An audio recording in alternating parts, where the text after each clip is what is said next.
So this is hogweed. Don't be frightened of it. It's not giant's hogweed and they don't look anything alike. So this, you'll see, has a hairy, ridgy stem.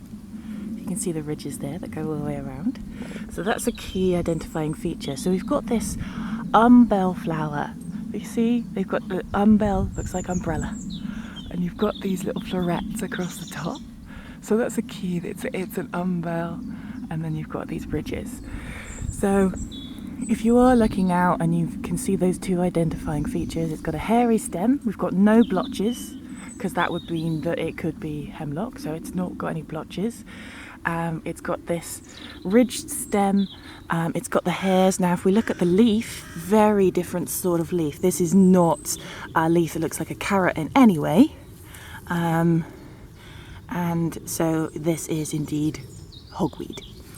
Now the hogweed stems you can actually eat when they're very new. So in the spring you can eat them like asparagus. Do look at foraging videos for that. Some really good information on that. Now as a medicine, it's a bit underrated, hogweed, and it tends to be the seed that's used more than other parts of the hogweed. So I'm just going to hop to a different plant because that one is actually starting to go to seed, so I can just show you an example of what that looks like. Bear with me. Ooh.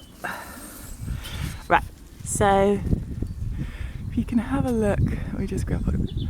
Here you can see the flowers and they're starting to turn into these little green seeds, and that's what happens. You get lots and lots of seeds all across these things. Now they need to be a bit firmer than that, but once they're a bit bigger, then you can harvest the seeds. Now the seeds are edible. People make them into salad dressings. They have a taste very similar to a cross between coriander, cardamom, and something a bit spicier. It's difficult to quite describe because it is a bit of a combination of flavours, but that it certainly has those, maybe a bit of clove as well, I think, actually combined together. So they are amazing. Do have a go. They are perfectly edible. You can eat them just off the plant. But the great thing is that they are medicinal. Because they've got such a high amount of essential oils that makes them antibacterial. You could use them in insect repellents, you could use them in antibacterial sprays, if you see in my other videos for basis of that. You would need it to be extracted in alcohol for that, as a tincture. You could make it into a mouthwash, you could, and it's fantastic as a mouthwash actually. So lots and lots of uses. Do have a play with that. It's a really interesting one. To use.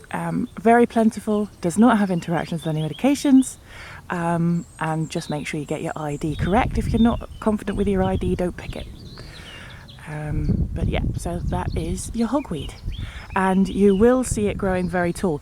It does, like, this is a very small one, but it will grow up to about 2 meters tall, and people think, oh no, it's a giant hogweed, just because it's a big hogweed.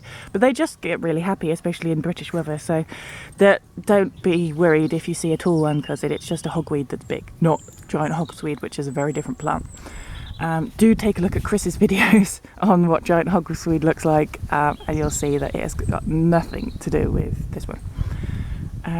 Okay, so if you've got any recipes or things that you've tried, do put them in the comments section. Don't forget to subscribe.